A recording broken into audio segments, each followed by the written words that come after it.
안녕하십니까 국민 여러분. 지금 대한민국이 시끌벅적합니다. 특히 5.18 기념식을 내일로 앞둔 광주 현장에는 상당히 긴장되어 있는 상황이라고 합니다. 전 시내가 비상 경비 상태에 들어가 있고, 지금 오늘 현재 아마 문재인 전 대통령의 일행이 광주시를 아마 석권하고 있는 것으로 그렇게 보입니다. 근데 5.18에 대해서 어떤 얘기가 나오든 간에 우선 저는 우리 앞에 다가서 있는 문제에 대해서 여러분과 함께 세상의 길을 해보겠습니다. 지금부터 이틀 전인 어제 그저께 제가 방송에서 전광훈, 윤석열과 갈라서다 하는 제목으로 방송을 했는데, 국민 여러분이 이틀 된 오늘 현재까지 저희들 방송에는 유례가 없을 정도로 한 10,000명 이상의 조회가 있어서 많은 사람이 관심을 끌었습니다. 그리고 그 문제에 대해서 여러 사람이 많이 격려도 하고, 물론 개중에는 비판도 있었습니다만 격려가 훨씬 많았습니다. 그런데 제가 그 방송을 한 것은 그날 아침 정광훈 목사의 특별 기자회견의 연설, 한 30분가량의 연설을 듣고 거기에서 좀 취할 만한 이야기, 그리고 긍정적으로 보아지는 얘기를 가지고 방송을 했는데, 그보다 며칠 전에 정광훈 목사가 제게 전화를 몇 년 만에 처음으로 했어요. 그런데 전화한 요건은 뭐냐면 제가 김대중 정권 때 대통령 밀사로 평양을 가서 이런저런 얘기를 하는 동안에 그 애국열사능에 그 무슨 좀 족보가 좀 애매한 무슨 묘비가 있어서 그 묘비에 대한 얘기를 좀 했는데, 그것을 확인하려고 전화가 왔습니다. 그래서 확인하는 과정에서 아주 정중하게 그 사실 여부를 물어서 내가 본 대로 얘기를 했고, 그리고 그 문제를 북한 정규군의 개입이라고 판단하기는 어폐가 있다, 무리가 있다 하는 것을 분명하게 얘기했고, 그 문제를 그 다음에 어저께 그저께 그 기자회견에도 그걸 분명하게 남쪽에 있었던 간첩들의 공작이라는 걸로 적당히 마무리를 해서 잘했다고 생각합니다. 그래서 그런 문제에 대해서 상당히 긍정적인 평가를 했는데, 그리고 이제 제가 다른 일을 보느라고 그 다음에 그 권아묵의 기자와 한 2시간 반, 3시간에 걸친 긴 인터뷰를 제가 안 봤어요.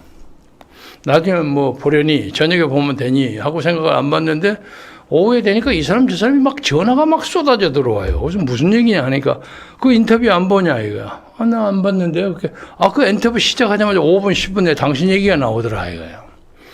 그래서 무슨 얘기가 나오더냐 하니까 권 기자가, 그 여자 기자가 무슨 질문을 하면서 김경재 총재에 대해서는 그렇게 예를 들면 후보까지 뽑아가지고 그렇게 내쳐버릴 수가 있느냐 하는 식의 질문을 하니까, 그리고 하나님이 예비한 거 계시한 거고, 그리고 무슨 통일 대통령이 되라는 축복까지 했는데 그건 어떻게 된 거냐 하니까, 그건 일종의 덕담 수준으로 한 겁니다 그랬다는 거예요.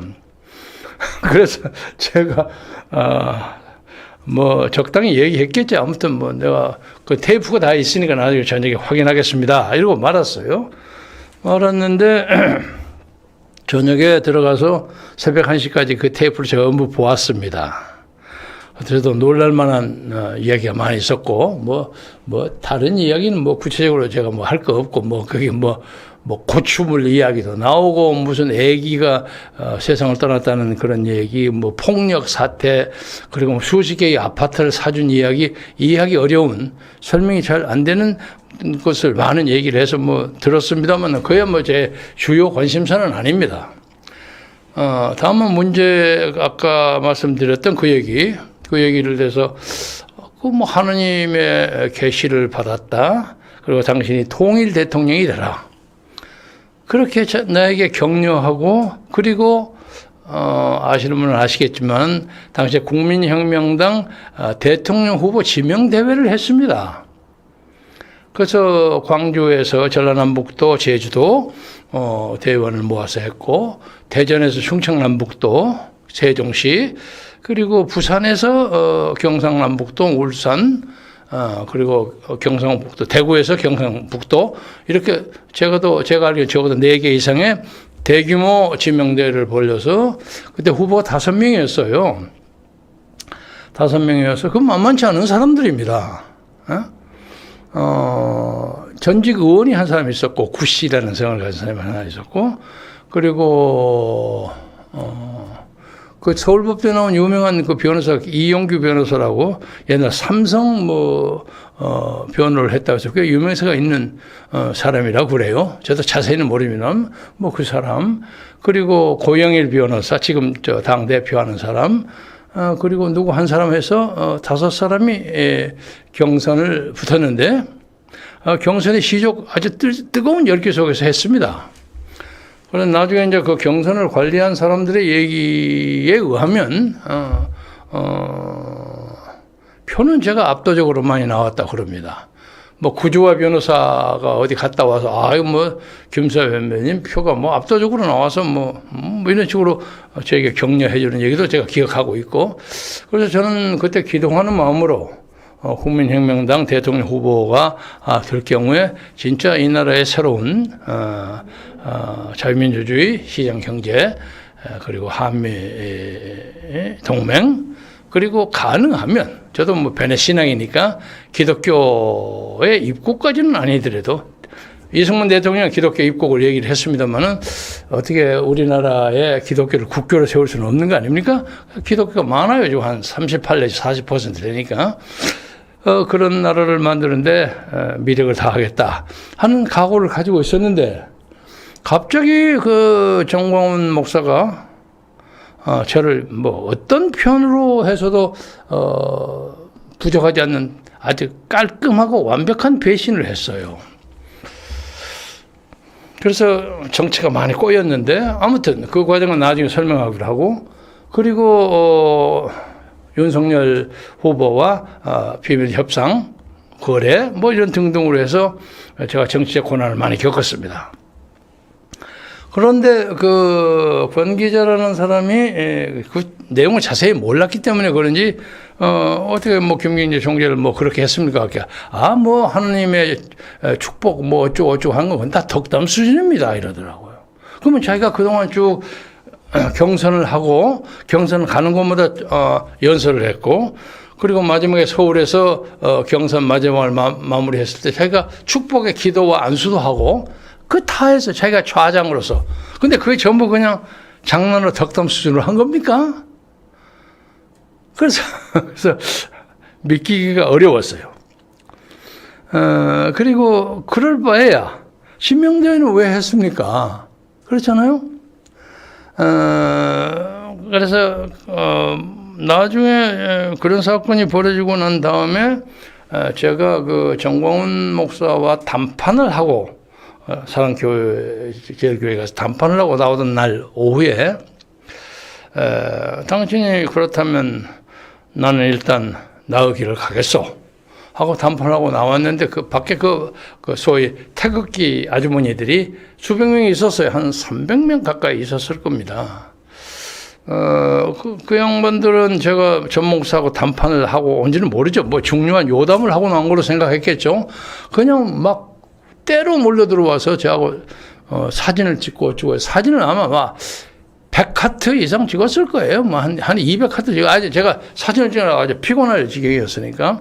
근데 제가 마음이 아닌데 그 양반들이 끌려서 사진을 찍느라고 아주 괴로웠어요. 그리고 차를 타고 나오면서 골치가 좀 아프고 어쩌고 그래서 제가 운전하는 수행 비서한테, 내가 좀 골치가 좀 아프고 그러는데, 내가 이번에 독감 주사를 안 맞았는데, 독감 주사 좀 맞아야 되겠다. 그리고 조카 사이한테 전화를 했어요. 여기 강서에서 이비인후과 하는 조카사한테 전화, 야, 나 그 독감 주사 좀 맞아야 되겠다. 거기 가면 되냐? 껴오십시오. 그러더라고. 그래서 제가 거기 가서 독감 주사를 끄집어내고 체온을 주니까, 아, 삼촌 굉장히 얼굴 체온이 높네요. 그러더라고요. 그래? 얼마나 아주 높아요. 그래서, 왜 그럴까? 그러다 보니까 제가 코로나에 걸렸었어요.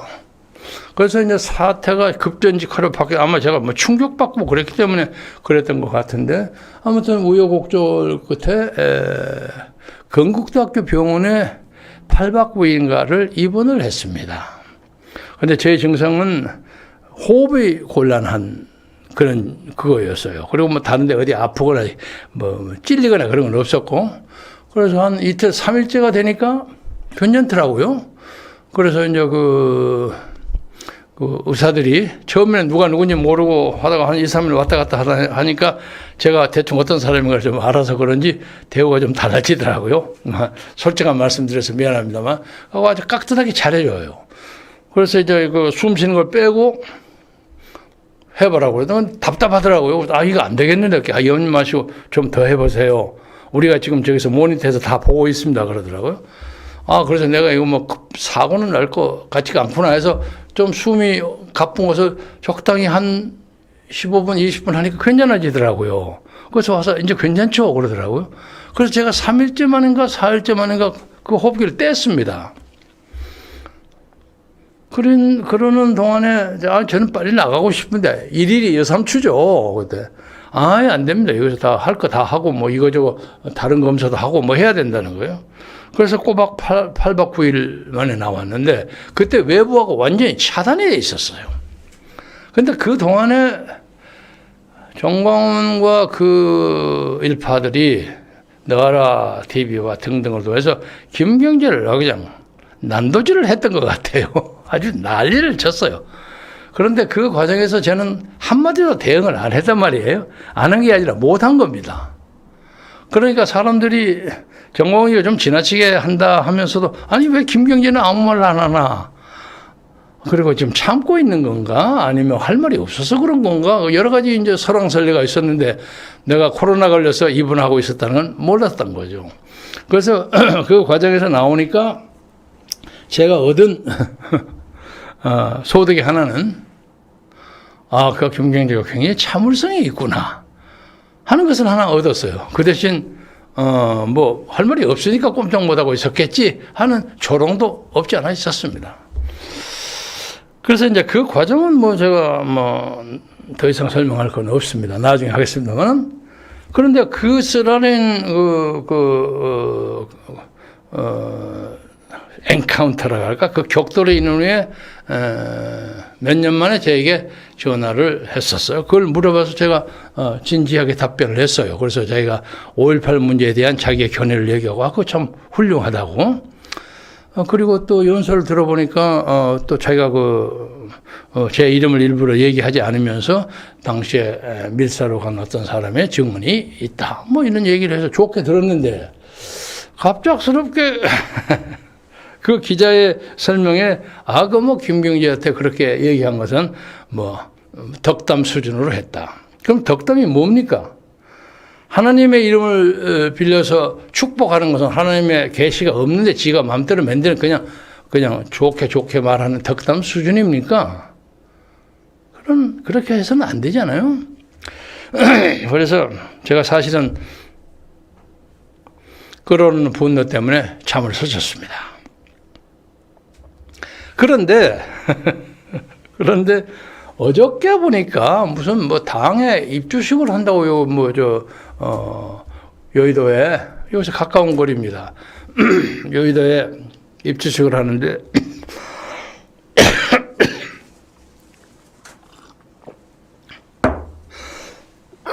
제가 감정이 솟구치면 기침을 합니다. 용서하십시오. 보니까, 그 국민의힘 당사 근처에다가 방을 얻어가지고, 요컨대 뭐냐면, 윤석열 대통령이 자기에게 어떻게 했던 게 그거 관계없고 자기는 거기 지지하고 그 다음에 비례대표를 하겠다 하는 생각에 죄송합니다.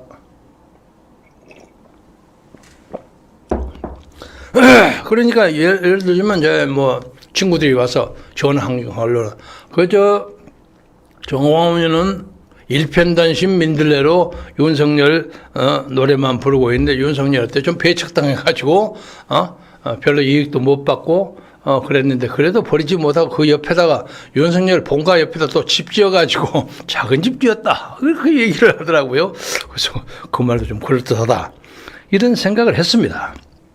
그래서 제가 이 문제를 가지고 정광훈 이 사람 신뢰하기 상당히 어려운 사람이구나. 그동안 화해를 몇 번 청했습니다만 제가 화해를 거절했어요. 왜냐하면 화해를 재판을 같이 받아서요. 집시법 위반으로. 그러긴 항상 제 옆에 앉습니다. 이쪽에는 김수열 앉고 그래서 뭐 제 손을 잡고 어쩌고 하는데 같은 사건으로 재판받는데 얼굴 찡그릴 수도 없고 해서 그냥 적당히 신사적 예우만 시켰는데 이 양반이 그냥 명색 생물학적으로 내가 지보다 한 10살 이상 나이가 된 사람인데 이걸 가지고 공깃돌처럼 가지고 논단 말이야. 그래 어이가 없어서 그 며칠간의 그 표변은 뭐냐? 우선 5.18의 문제에 대해서 정광훈은 저하고 같은 입장을 동조를 했어요. 그런데 윤석열은 전혀 반대의 입장을 취하고 있는 거 아닙니까? 근데 그 사람을 어떻게 열심히 밀고 자기는 거기서 정치적 이익을 따려고 하는 겁니까? 이건 장사치 아니냐 말이야. 안 그렇습니까? 요새 보니까 지난번에 뭐 어저께인가요? 사무실 개소식 뭐 여기에 그 두 사람의 유명한 목사가 왔던 거거든요. 장경동 목사, 이영훈 목사라는 사람이 여기 순복음교회 담임 목사 아닙니까? 그러면서 이제 본격적으로 기독교 정당을 만든다. 그리고 뭐 장경동을 비례대표 1번으로 했는데 이 사람들은 뭐 200만 표를 딸 것이다. 그래서 1200만 표의 비례대표 지지를 받고 저희가 원내하죠. 강력한 정당을 할 것이다. 그리고 기독교가 정치를 못하면 안 하면 하는 거 뭐가 나쁘냐? 존 칼빈이라고 있죠. 유명한 신학자. 그 사람이 제네바 시작을 했다. 뭐 카이거는 네덜란드 수상을 했다. 그러니까 정치와 종교는 불가분의 관계다. 우리는 공식적으로 가담한다 하는 입장이에요. 그래서 그런 문제를 가지고 하나님의 뜻을 우선 그 나라와 그 땅에 실현하라는 성경의 말씀대로 여기서 뭘 하기 위해서 그랬겠구나 하고 이제 생각을 하는 건 좋은데 PD 너무 덥다. 좀 문 좀 열어달라. 그런데 너무 내놓고 소위 윤비어천가를 부르니까 참 이런 식으로 정치를 해서 지금 현재 좀 선거법 문제가 좀 개정 심의 중이지만 앞으로 어떻게 될지 모르겠지만 지난번에는 연동형 비례대표라는 게 있지 않았습니까? 그러니까 이제 누구야 더불어민주당의 연동형으로 열린 민주당이 있어가지고 김우겸이니 최강욱이 다 거기 들어온 것처럼 아마 그런 것을 하나 하고 싶었던 모양이에요. 그래서 지역구 국회의원은 국민의힘을 밀어주고 그리고 정당 투표는 자기들 기독교 통일당, 자유통일당 그걸 하는 이제 그런 식의 것을 한번 해보겠다 하는 생각은 잘 되기를 바랍니다.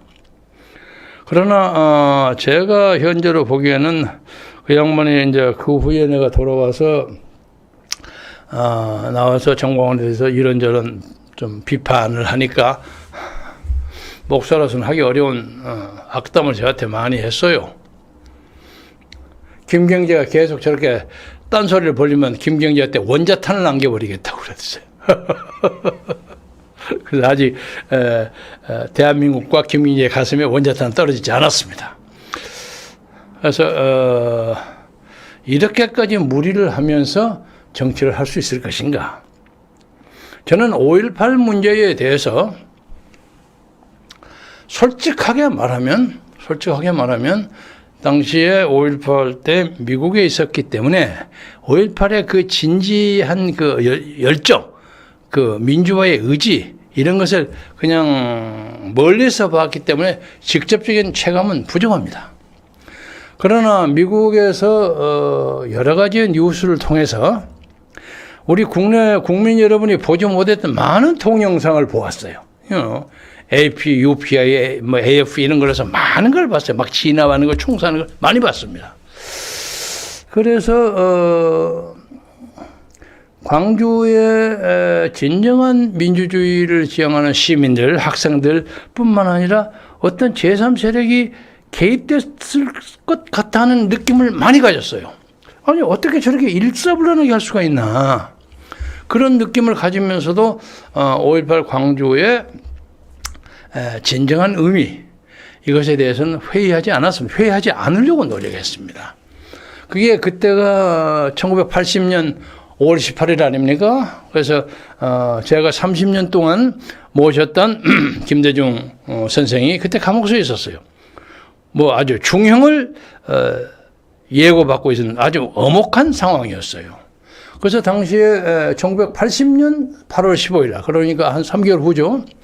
3개월 후에 동경에서 김대중 구출 긴급 국제회의라는 것을 했습니다. 그래서 거기에 키노트 스피치, 기조연설은 구라파 쪽, 유럽 쪽에서는 윤희상 씨가 왔고 북미주 대륙, 카나다, 미국에서는 김경재가 대표로 왔습니다. 그런데 저는 뭐 그쪽 일이 바빠가지고 빨리 오지 않고 아주 시간을 맞춰서 왔어요. 근데 윤희상 씨는 일행은 좀 빨리 오셨던 모양이에요. 그래서 입국을 했는데 제가 딱 카나다 도착하니까 너 입국 금지한단 말이야. 그래서 뭐 이제 그 자세한 얘기는 나중에 뭐 다른 데 기회가 있으면 하겠습니다만 제가 가서 기조연설을 못 했어요. 그래서 하네다 도쿄 호텔에서 33시간 억류당했습니다. 그러니까 좀 일본은 또 그런 건이 있으면 막 좋아하잖아요. 난리법석이야. 막 매 시간마다 아사히 TV, 뭐 NHK TV에서 김경재 인터뷰가 계속 나오고 나는 그때 준비한 얘기를 영어로 설명하면 거기에 막 일본 자막으로 쭉 이렇게 달아진단 말이에요. 재밌는 것은 일본 사람들 영어 하는 사람을 좀 예우하는 편입니다.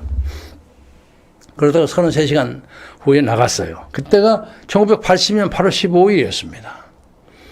엄혹했죠. 그리고 일본의 전국 전기통신노조 강당 전종톤 회관이라고 했어요. 큰 아주 낡은 건물이 좀 컸습니다. 한 3,000명 들어가는 큰 강당에서 8.15 기념식을 했습니다. 그때까지도 중앙에는 태극기가 붙어 있었어요. 근데 가니까, 그런 사람들이 쫙 앉아 있더라고요. 윤희상 등등이. 그런데 점잖게 악수는 하고 했지만은 저에게는 상당히 적개심 같은 걸 보이고 그런 입장이었는데 다행히 당시에 일본 한민통 사무총장을 했던 조활준이라는 분이 와세대 대학원 사람인데 이 양반 철저한 우파입니다. 그래서 제가 지원을 해서 잘 알아요. 형님 동생하고 잘 아는데 그 양반이 제가 기조연설을 하지 못했던 것을 거기서 해라는 거예요. 그래서 제가 한 20몇 분 동안 해서 한 30분 가까이 연설을 했습니다. 그러니까 그 연설은 원고를 제가 썼고 그 원고를 하네다 도쿄 호텔에 억류되면서 그것을 영어로 몇십 차례 얘기를 했고 하기 때문에 제 입에 그냥 달달달달 익혀져 있는 연설이기 때문에 연설이 좀 더 재밌게 했었을 것 같고 또 그때는 아직 극적인 상황이었기 때문에 제가 사람이 극적인 상황이 되면 비장한 입장으로 얘기하지 않습니까? 그래서 존경하는 동포 여러분, 저는 지난 33시간 동안 우리가 일본 제국주의에서 완전히 벗어나지 못했으며 정치적, 경제적, 문화적으로 아직도 식민지 노예 상태에 빠져 있고 이들의 직간접적인 정치적 간섭 때문에 우리의 민주주의를 발전시키는 데 심대한 지장과 위협을 당하고 있다는 것을 지난 33시간 동안 확인했습니다. 뭐 이런 식이에요. 그러니까 막 처음부터 박수가 와 쏟아져가지고 제가 약간의 스타가 됐어요. 끝나고 난 다음에 식사를 하고 만났는데 대단히 악감을 가지더라고요. 윤희상 쪽에서. 그래서 그때 이제 제가 한민통 미주본부의 입장에서 우리 한민통 나눠서 살자 안 되겠다. 당신들하고 우리가 세계관이 너무 다르다. 그래서 결별을 선언하고 나왔어요. 고국을 떠난 지 8년 만이었습니다. 떴다 내리면 서울인데 여권이 없어서 서울을 들어가지 못하고 늦은 밤에 비행기를 타고 태평양 캄캄한 바다로 돌아갔습니다. 그 후에 7년 만에 이제 돌아온 거예요. 그러니까 만 15년 몇 개월 동안 외국에서 산 셈인데, 그래서 가서 미국의 한민통 미주본부를 뭐 국민연합이라는 단체, 기독교 관계단체예요. 그 단체하고 통합을 해서 민통연합이라는 단체를 만들어서 제가 그 몇 번째 의장도 하고 그랬습니다. 그때 김대중 씨가 두 번째 망명을 와서 제가 그 양반 첫째 그리고 두 번째 망명을 다 수발을 하느라고 제가 개인적으로는 얻은 것도 있었겠지만 제 개인적인 삶에서는 상당한 희생을 각오했습니다. 그게 뭐 제 간단한 인생인데, 적어도 그 의중에서 봤던 5.18은 김대중을 구출한다는 그런 입장에 명분에서는 제가 부인할 수 없는 입장이지만, 그게 지나고 난 다음에 1980년 12월 3일인가 4일인가? 11월 3일일 겁니다. 11월 3일에 사형 선고를 받았어요, 김대중이가. 그래서 그 후에 또 한 2년 있다가 레이건하고의 정치적 결착이 전두환하고 되지 않았습니까? 그래서 미국에 돌아왔어요. 돌아와서 그 내셔널 에어포트에서 김대중 맞이해가지고 그 777일 동안 내가 그 양반 수발을 하는 걸로 제 인생의 대부분을 바친 사람입니다. 그러기 때문에 5.18 광주의 사건에 대해서 저거 김대중을 위한 것이거니 하면서도 너무 과격해. 너무 과격해요. 그래서 제가 지금도 그 5.18 자체의 정신에 대해서는 절대 부인하지 않습니다. 근데 다른 이제 우파들은 저거죠. 전라도색이기 때문에 그런다 하지만 나는 진심입니다. 그러나 거기에 가짜 곁가지가 너무 많다 이거야. 이걸 정리하자는 것이 제 입장입니다. 적어도 지금까지 광주에 있는 많은 동지들, 많은 친구들 중에 내놓고 김경재 안을 내놓고 깐 사람이 없습니다. 비판한 사람이. 자기들도 그것이 좀 정리돼야 한다고 생각하는 입장이라고 보는데, 그러나 제 마음속에 가면 갈수록 북한이 상당히 많은 그 고정관점망을 이용해서 이걸 이용했겠구나 하고, 그런 증거는 내가 좀 있으면 관계 문서를 읽겠습니다만은 그런 게 있어요. 그런데 그것을 이 나라의 대통령 후보가 됐던 유남욱이라는 사람이 거기 가서 그 5.18을 조금 더 깎지 않고 플러스 마이너스 하나도 아니고 그걸 헌법 전문에 올리겠다는 게, 그걸 어떻게 받아들일 수 있습니까? 말이 안 되는 것이 미친 짓거리지. 그런데 그 문제에 대해서 정광훈 목사가 저하고 엊그제 대화를 하면서 그걸 맞춰줬어요. 그래서 제가 고마웠어요, 사실은. 정광훈에게. 이 양반이 그래도 정치적 오리엔테이션이 제대로 가는구나. 그리고 5.18 문제에 대해서 이런 의견을 얘기하고, 그래서 그거 참 옳다고. 그러나 이것을 너무 지나치게 5.18 자체를 뭉개버린 대한민국의 혼동의 케오스가 됩니다. 이게 안 됩니다. 나라가 개판돼요. 그러니까 정리하고 살살 지혜롭게 다룹시다.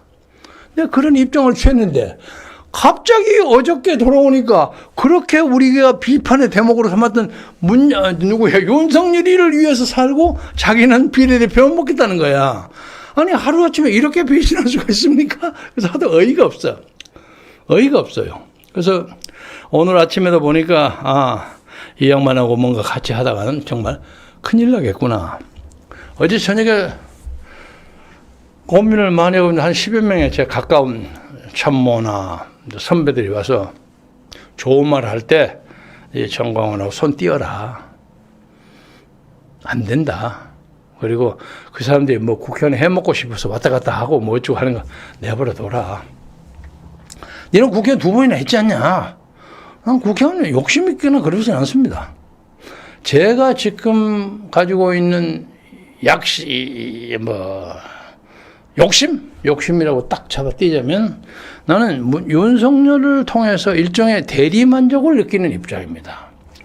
개인적으로 대단히 윤석열 대통령에 미안하지만 대단히 미안합니다만 나는 개인적으로 대한민국 대통령을 윤석열보다 더 잘할 자신이 있습니다. 국제적인 관계나 그리고 이 나라 경제, 국민 통합 문제, 문화 문제, 일본과의 문제, 그 여러 가지 문제에서 윤석열보다 제가 좀 더 많이 훈련되고 경험이 많이 있다고 생각합니다. 그러나 다만 저는 오래 한국을 떠났기 때문에 제 뜻을 펼 수 있는 조직과 자금이 없었어. 그래서 하다 보니까 정광훈을 위라도 붙들어갖고 뭘 한번 해볼까. 근데 당시에 마침 그때 소경성 목사 등등으로 국민의 선택이라는 그 프로그램 앱이 나와가지고 야권 후보 단일화 프로그램이 진행됐었어요. 그래서 거기 가 보니까 윤석열과 안철수가 그냥 이렇게 경쟁을 하고 있더라고요. 제가 국민혁명당 대통령 후보 당선되고 난데 저도 그 누가 넣었어요. 처음에 들어갔는데 0이에요. 지로. 근데 한 두 달 반쯤 되니까 저도 자꾸 올라가가지고 안철수가 빠지고 윤석열과 김경재가 경쟁을 하게 됐어요. 그런데 놀랄만한 것은 12월 중순쯤 되니까 제가 윤석열을 앞서고 그리고 앞서다 보니까 제가 69%가 되고 윤석열은 25%야. 그러니까 아마 긴장을 했단 모양이야. 그래서 정광훈하고 와서 소위 결판을 윤석열 쪽에서 낸 걸로 저는 알고 있습니다. 그래서 정광훈 목사가 미국에 갔을 때도 전화를 하고 저한테 세 사람의 사절이 왔는데 그 사람들이 나중에 정광훈 목사 때 간 걸로 압니다. 그런데 아까 엊그제 인터뷰에서 누가 두 사람인가 갔다면서 그런 사람 없습니다. 부인하더라고요. 그래서 요컨대 제가 이제 말씀드린 것은 이 나라의 민주주의를 위해서 정광훈은 나름의 사명감과 소신이 있을 겁니다. 그러나 그가 어떤 일을 하더라도 적어도 국민혁명당의 당당한 압도적인 표차로 당선되고 그리고 자기가 거기서 연설하고 하나님의 축복과 축도도 하고 했던 김경재를 그렇게 팽개쳐버리고 윤석열 쪽으로 외출을 했든 정치적 외출을 했든 그거에 대해서는 자기가 진심으로 저에게 사과해야 합니다. 그래서 제가 나는 그와 화해할 생각은 없지만 내가 인간적으로 그걸 용서한다. 그런 입장을 취했는데 이번에 이렇게 꼬다당 또 한 번 당하고 나니까 이 사람 참 무서운 사람이구나. 무서운 사람이구나. 그래서 많은 제 선배나 동료들이 너 절대 그 사람하고 어울리지 마. 네가 뭐가 좋아서 그걸 하냐. 그래서 나는 그동안 이제 유튜브나 연설이나 등등 것을 하면서 전부가 동의하지는 않겠지만 그중에 몇 사람 한 거 보니까 네가 윤석열보다 더 잘할 것 같다 하는 사람도 꽤 있습니다. 부끄럽지만 그런 것을 좀 느끼고 기분 좋게 할 정도로 지금 나이가 들어서 그런지는 모르겠습니다만 약간 그런 느낌을 가지면서 그러나 윤석열 대통령에게 선의의 압력을 넣어서 잘하면 박수. 내가 엊그제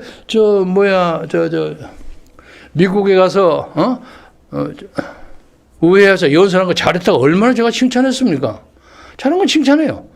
그러나 잘못한 것은 비판해야죠. 도스텝 한다고 난리치대 그거 하지 말라고 내가 몇 번 얘기하지 않았어요. 대통령은 약간 신비스러운 데가 있어야 한다. 매일 아침 저녁 가서 당신 실력이 빵꾸 난다. 소위 말해서 애니그마틱하게 좀 수수께끼 같은 이미지를 가지고 있어요. 매일 나가면 안 된다. 몇 번 하다 그만두지 않았습니까? 뻔하죠.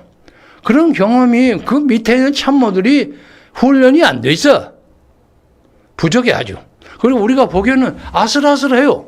저 사람이 어디로 갈 것인가. 어저께 민주노총의 건설 노조가 노상 대모를 해가지고 하루 저녁 거리를 점령해서 거기서 잠도 자면서 소주도 먹어서 뭉개고 지금도 아마 좀 움직이고 있으리라고 알고 있습니다. 이 세력을 과소평가하지 못합니다. 그런데 대통령이 확실한 국민적 지지와 명백한 이데올로기적인 확신을 가지고 있으면 얼마든지 그걸 가지고 잡을 수 있어요. 그러나 허점이 있으면 당하는 거야. 내가 그 얘기를 하는 거예요. 그래서 지금 현재까지 대통령이 내일 광주 가지 않을 것이다. 간다는 보도가 없어. 그래서 가지 않을 것이다 하고 생각하면서 가면 안 된다고 생각해요. 안 된다고 생각해요. 그래서 정광훈이가 어쩌든 저든 그건 간두고 저는 윤석열에 대해서 끊임없이 비판과 격려를 아마 격려보다 비판을 더 많이 할 겁니다. 그리고 뭐 국회의원 선거가 누가 되든 말든 그건 하늘의 뜻은 맡겨놔야 하는데 지금 현재로 봐서는요. 지금 민주당이 저렇게 죽을 치고 앉아 있는데 보세요. 죽을 치고 앉아 있어요. 아마 이번에 코인 사건 가지고 아마 이재명 대표까지 연계가 반드시 될 겁니다. 제가 그런 정보가 있습니다. 그 얘기는 오늘 빼고 하여간 문제가 될 겁니다. 저렇게 개판 5분 전을 하더라도 선거 때는 달라져요. 선거 때는 달라지고 누누이 제가 말씀드리지만은 아니 한국중앙선거관리위원회가 북한에서 해킹을 당했다고 하는데 당시에 4.15 선거 때는 한국의 중앙선거관리위원회 컴퓨터가 중국이 컨트롤 한다는 설까지 많이 있었어요. 그런데 왜 그걸 가만두냐 말이야. 근데 이 양반이 중앙선거관리위원회 어떤 사람들이 이제 각하가 정권을 잡으니까 우리는 각하에게 봉사하겠습니다. 누가 그랬다는 거야. 그걸 믿고 있느냐. 확실하게 그걸 잡아야 돼요. 방금 직전에도 우리 최창용 우리 장군이 와가지고 여기서 한바탕 하고 갔죠. 그 김유석 대법관이 하는 짓거리를 보세요. 왜 그걸 가만두냐 말이야. 대통령이 한마디 해야 될 거 아니에요. 예? 이게 이래가지고 천창용 예. 이름이 치읓이 많이 들어가서 발음하기 어려웠습니다. 그래서 아니 문재인 대통령 선거 부정 문제에 대해서 자기가 원고를 해서 3년인가 4년 전에 했는데 아무것도 안 해. 아무것도 하고 엊그제 와가지고 자기가 냈던 수많은 증거는 안 보겠다. 그러니까 채택하지 않겠다. 그래서 이제 이걸로 끝내고 이제 얼마 후에 선고하겠다. 그랬다는 거야. 그리고 도망가 버렸대. 아니, 이런 것이 대한민국 대법원이요? 예? 근데 왜 대통령은 딴짓 하고 앉아있냐 말이야. 일단 천하의 대역본이 윤석열 손아귀에 들어왔기 때문에 마음대로 될 거라고 생각하지 마세요. 그렇지 않습니다. 그렇지 않습니다. 내가 누누이 말씀드리지만. 그래서, 내가 정광훈 얘기를 하다가 윤석열 쪽으로 가서, 엉뚱하게 됐습니다. 아무튼 간에,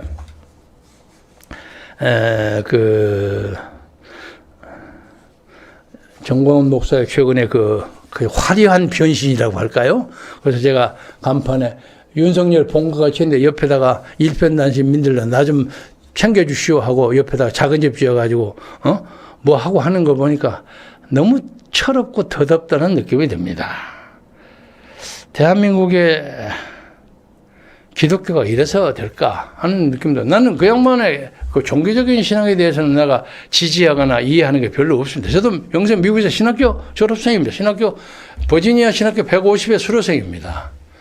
그래서 좀 알아요.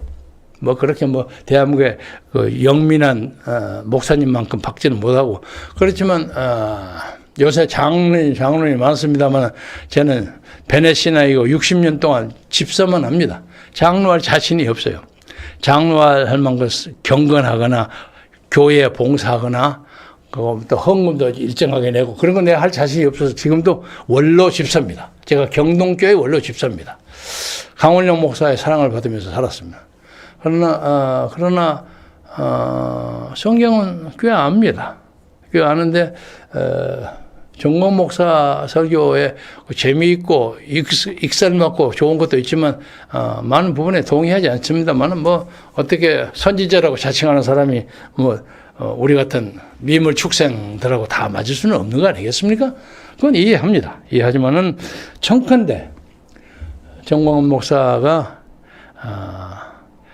종교적 이성을 찾았으면 좋겠어요. 그리고 자기가 그렇게 한다면 할 수 없고 우리는 우리 나름대로의 이 나라 자유민주주의를 위해서.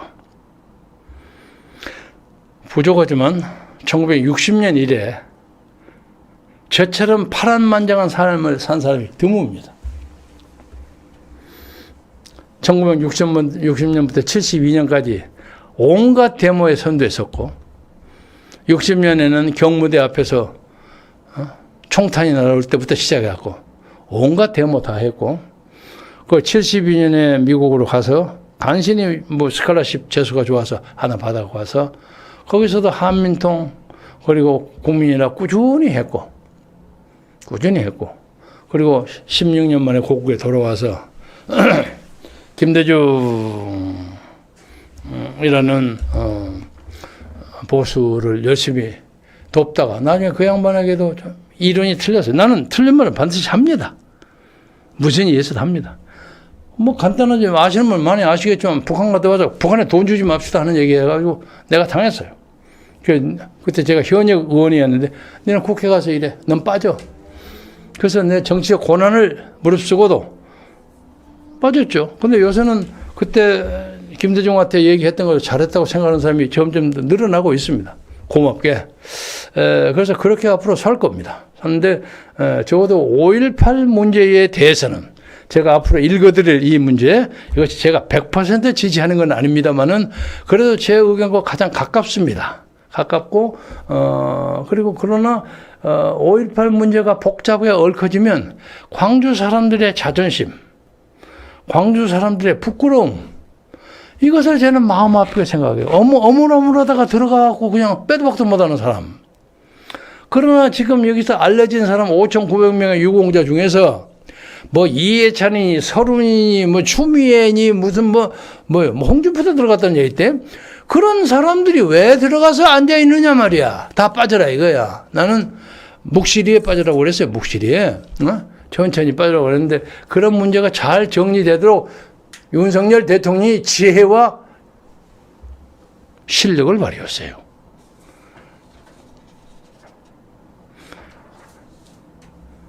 (5.18) 문제를 아무것도 건들지 않고 헌법 개정의 정신에 올리겠다는 그 망상을 버리세요.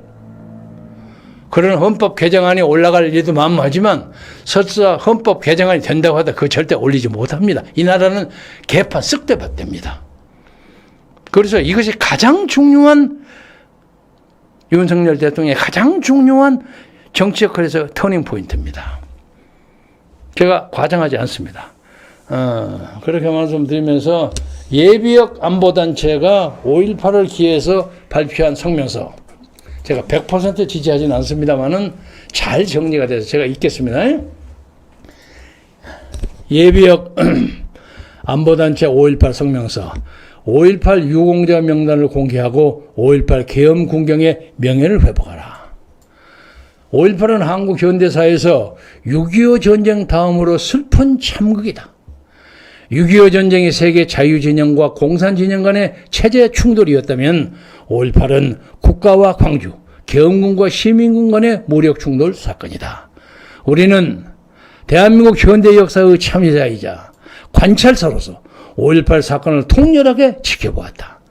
방송국을 불태우고 무기고를 습격하여 총기로 무장하고 교도소를 공격하고 계엄군의 항적한 시민군을 비민주적 폭력 행위를 지금도 이해할 수 없다. 더 이해할 수 없는 것은 1981년 5.18 관련 대법원 판결을 1995년 5.18 특별법으로 진실을 뒤집었고 2020년부터 5.18 진상규명회가 활동 중인데 5.18 왜곡 처벌법이 발의되어서 5.18 관련 진실 발언조차 제한하는 죄입니다. 5.18 기념재단을 위시한 5.18 수호단체는 140여 개가 넘지만 우파는 5.18 관련 하나의 관변단체도 없다. 140개나 됩니다. 악법으로 군인의 명예를 짓밟고 종북 주사파 세력이 5.18 역사를 이념의 방벽으로 독점하고 국가의 정통성과 계속성을 파괴해도 조직적으로 대응하지 못하고 있다. 이대로 가면 대한민국은 거짓의 역사가 지배하게 된다. 하나, 우리는 5.18 진상규명회의 공정한 규명과 북한군 5.18 개입 문제는 북한이 답변할 것을 촉구하고 좌파와의 역사 전쟁을 선포하면서 아래와 같이 다짐합니다. 하나, 5.18 군경 27인의 명예부터 회복하겠습니다. 27인의 전사자는 국가의 명령을 받고 출동하여 국가 전복 세력을 진압하고 위기의 대한민국을 구했는데도 영웅으로 추선은 못할지언정 1995년 국회는 특별법으로 폭동을 민주화로 통과시켰고 국가의 명을 받고 출동한 계엄군을 학살자와 반란군으로 매도하면서 전사자를 순직으로 처리했습니다. 분노를 넘어 차가운 이성으로 5.18 군경 명예회복위원회가 나서서 5.18 군경 27인의 명예회복 운동을 하고 5.18 군경 27인의 공적서부터 공개하고자 합니다. 5.18 유공자 명단과 공적서를 공개하기를 촉구한다. 이 문제에 관련해서 국민의힘 의원 전원의 이름으로 5.18위원회에 유공자 명단을 공개할 것을 요구하시기 바랍니다. 둘째, 예비역 안보단체는 국군의 명예회복에 앞장서겠습니다. 국가의 명령을 받고 폭동을 진압했지만 학살자로 매도된 4.3 진압군과 5.18 개영군, 평론가의 천안함 괴담에 의한 명예실주, 정치인에 의한 월남전 참전자 민간인 학살자 매도, 고엽제 피해 전후와 북파 공작원 명예회복을 위해서 예비역 안보단체의 연합단체인 전군연이 앞장설 것을 다짐하고 결의한다. 셋, 우리는 역사전쟁의 전사임을 다짐합니다. 역사전쟁은 세력싸움입니다. 역사전쟁은 토론과 조율로 해결할 수 없습니다. 과학적 담론과 철저한 현장 고증과 합리적 증언을 토대로 해서 진실의 영역을 확대해야 합니다. 1980년도에 5.18의 모든 것을 지켜본 하늘의 입장과 적 전술과 계엄군과 시민군의 입장에서 다각도로 접근하여 거짓으로 구축한 거대한 성벽을 허물고 그 자리에 진실의 탑을 쌓고 믿음을 확산시켜야 합니다. 5.18 수호 세력의 망월동 5.18 묘지와 5.18 자유공원, 5.18 기념공원과 5.18 기록관, 5.18 역사공원 등 여러 공간에서 초등학생부터 대학생 대상 5.18 관련 주입식 쇠뇌교육을 통탄하면서 우리는 국민 대상 현충원 답사 프로그램을 국방부에 건의하고 시행하고자 합니다.